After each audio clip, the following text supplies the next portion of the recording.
Now, stay tuned for our first guest. Our series of interviews for Saving America establishes that the world is full of interesting people. Once you hear from our next guest, I am sure you will agree that he deserves the moniker of interesting person.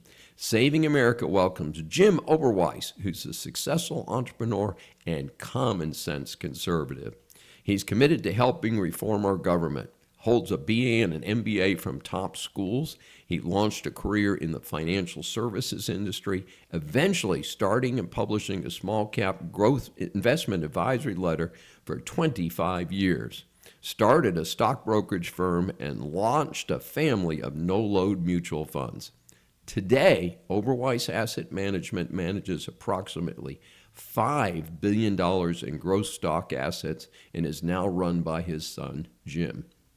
Jim also previously served as chairman of Oberweis Dairy, which is a multi-generational business. Consumers in Illinois know the company for its 40 Oberweis ice cream stores.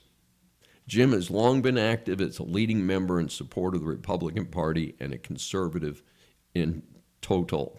He started his campaign experience in Illinois, but has more recently relocated to Florida and is now running for office there. We're going to hear more about that shortly. So, a terrific fellow. I want you to welcome Jim Oberweis for his first appearance on Saving America. Thanks very much. It's a pleasure to be here with you. It's been an interesting run. As you mentioned, I had succeeded in two races for the state senate in Illinois.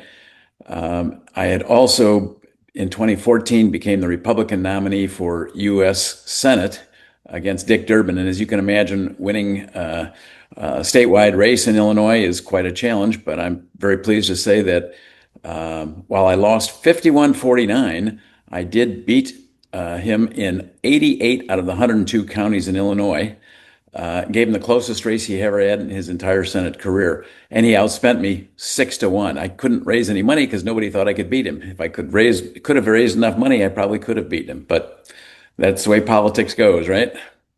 Well, one of my books is Decline of America, and the other one is Bad Deal for America. And Bad Deal for America, I talk about all of these people who've been in office forever, and Dick Durbin, of course, is one of those people. And we love to see people get in there and churn things up and get some new people in there. Jim, as you know, we ask our guests three questions. Share with our audience the situation regarding your winning and then not winning the 2020 congressional election. In fact, you actually were up there for a few days in Congress going through that startup training, right? Yes. In 2020, they asked me to run for U.S. Congress against the incumbent Democrat Congresswoman. And of course, again, in Illinois, that's a challenge, but I said, okay. And as it turned out, as of election night, I had won by 1,500 votes. Unfortunately, 3 days later, they decided to count a bunch of mail-in ballots that were never initialed by an election judge as required under Illinois law. At that point, they didn't know whether I'd won or lost. They literally, as you mentioned, sent me to Washington, D.C. for the new member orientation, where you learn how to file bills and hire staff and so on, where I met another newly elected congressman by the name of Byron Donalds. Well, as it turned out, I thought I should spend some time getting to know Byron because we've had a home in Bonita Springs for 16 years. My wife has been a Florida resident for 16 years. So he was her congressman. So I did try to get to know him a little bit better. And it turns out the guy is a very smart, very bright, solid, conservative, articulate congressman. And I had a very good time meeting with him. However, after 3 days of the orientation, they came in and said, Jim, you might as well go home. This isn't going to work. I literally went home, packed my bags, and said, that's it. I am done with Illinois, and I'm done with politics forever. I'm going to Florida to play golf and pickleball. Too much. And so, it's just so fascinating what happens in politics. As I mentioned, I ran for two state offices in the 1990s, And the second one was such a brutal experience that I figured the only way I'd get involved in politics today is if I was appointed to a position because I just don't know that I can face the campaigning again. So, what political changes have occurred in Florida that caused you to get involved in politics again? And I think it ties in actually with Byron Donalds. Yes, quite frankly, as I said, I had totally walked away from politics. The only thing I decided to do was in 2024, I decided I'm going to do one more thing politically, and that's I'm going to host a fundraiser for Byron Donalds because I really liked him. And we did host one here in our home and literally raised approximately $100,000 for him, which is very good for a single fundraiser. But again, after that, I was done. Then last year, when Byron announced that he was going to run for governor of Florida, I literally had 8 or 9 friends and associates contact me and say, Jim, please consider running for this open seat. We need your financial background in Washington. Most of them knew that I have a great deal of concern about the uh, size of the growth, the unsustainable growth in our national debt, which is, well, when they talked to me, this was 6 months or so ago, it was about 36 trillion. Now it's about 37 trillion and rising. After I heard it enough times, I had a serious conversation with my wife. Made a decision. I can't say she was excited about the idea, but she is supportive of the idea. We decided I would go ahead.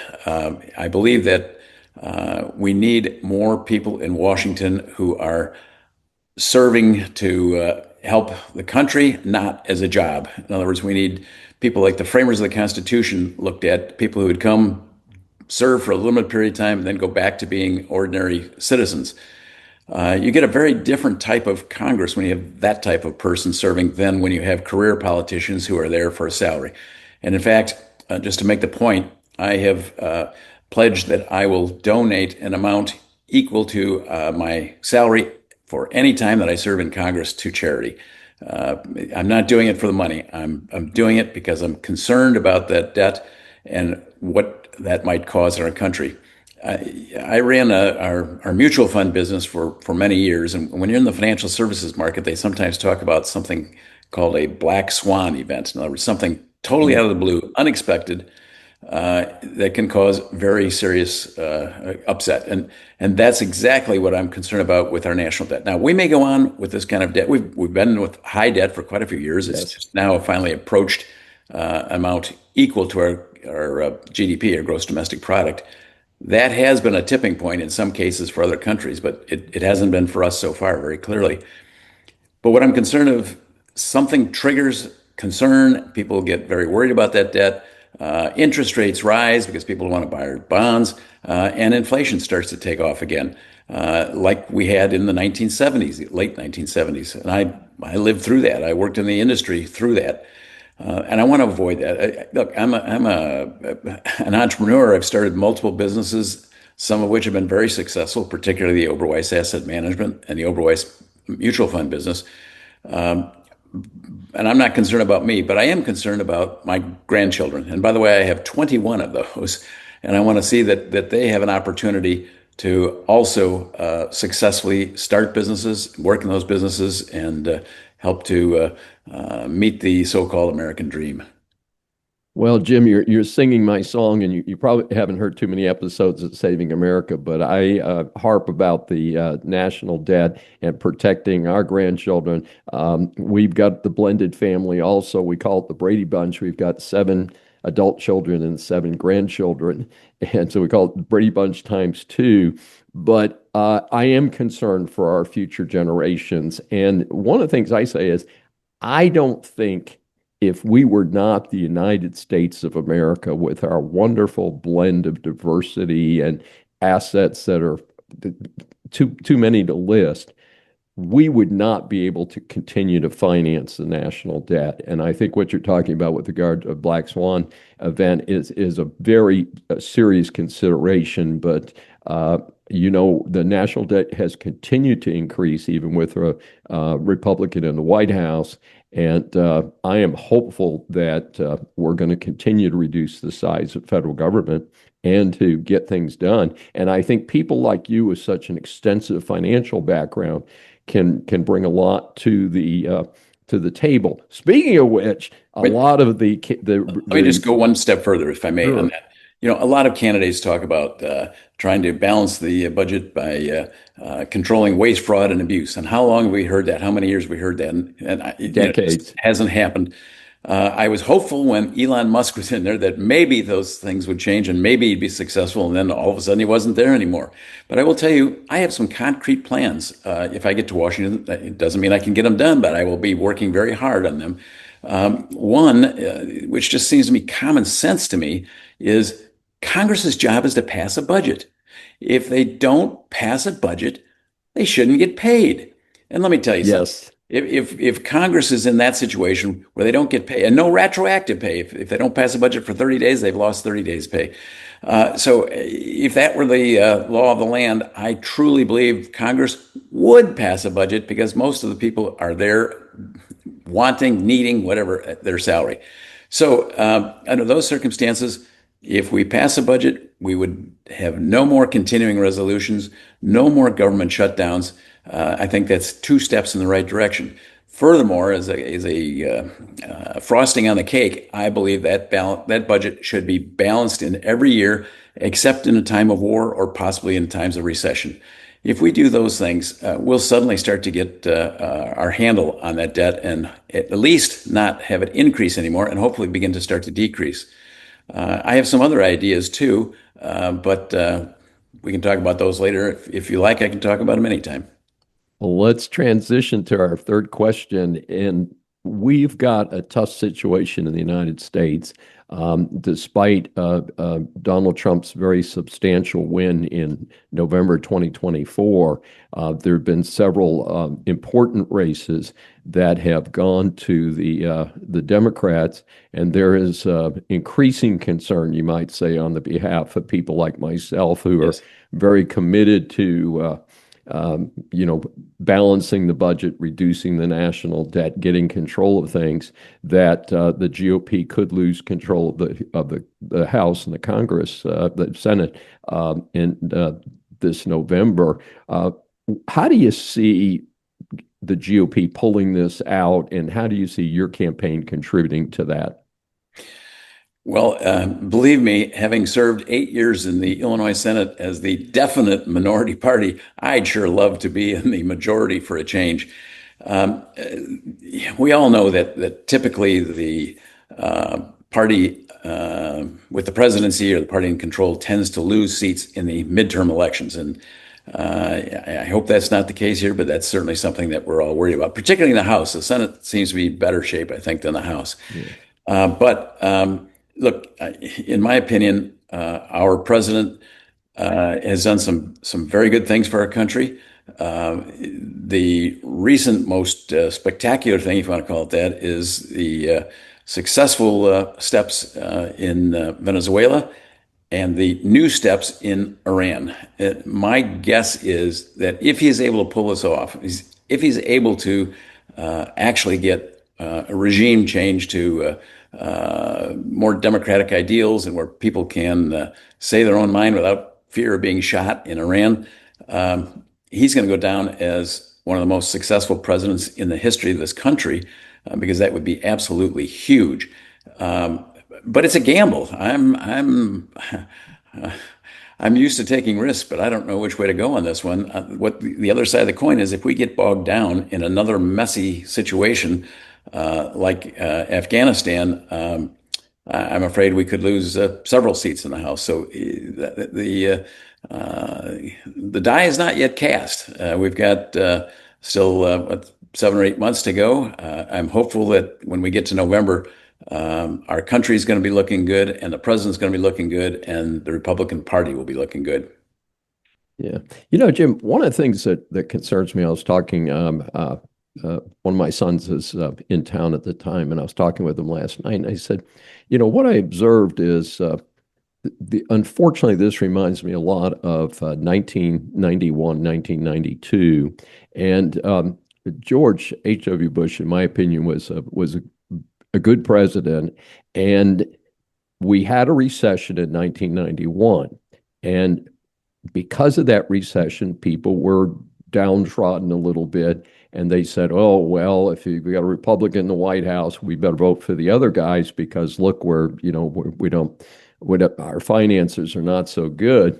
And yet, the sad story is that at the time of the election in November 1992, the economy was coming back very strong. And I think that if it had been a few months later, that he would have been reelected for a second term, and we would have been saved from the embarrassment of the Clinton administration. So I find it interesting because I can see some of the markings of that here. And I have a heavy economics background, and I know you have an MBA from Chicago, is that we're adjusting to AI, we're adjusting to quantum computing, we're adjusting to reindustrializing the United States. The question is, will there be enough progress that people will feel it in November of this year? Yeah, well, remember George Bush's problem, I think, was the read my lips, and then Yes. going the other way. I think we're at a similar situation here. Our president had kind of said he wasn't going to get involved in any of these ground wars or what have you. And again, if he is successful and they're able to get regime change without, significant loss of American lives, we're going to be in good shape. We may even increase our majority. But if not, then it's going to be the same thing. Well, the president promised this and said this and then did the opposite. So that's the risk. Absolutely. And read my lips for our audience was he had promised when he ran for office in 88, 89 is he would not raise taxes. Right. And then the Democrat controlled Congress brought him a tax bill and said, look, this is absolutely critical. You've got to sign this. It's for the good of America. And he was a true patriot. He signed it because he thought it was for the good of America, but it certainly contributed to his loss in that campaign. And Jim, as you know, we keep these short because we want people to listen to them. Tell our audience how to get more information about you and your campaign. Sure. Thanks. Our website is votejimo.com. That's vote, Jim with the letter O.com. And you will be amazed if you take a look at that website. We're pretty specific on most of the issues relative to this election. We're not hedging our bets. We're right out there talking about the right things to do. You will also see on our website a list of over 700 great Republicans who endorsed our campaign. We're very proud of that. I don't know if anybody's ever done that before. Our goal is to bring that up to 1,000 by the time of the election. So if you're a good conservative Republican and you like what you see, feel free to add your name to that list. Sounds like a good idea. Thanks for listening. This is Dr. David D. Schein for Saving America. And please remember to subscribe on your favorite platform. Thank you.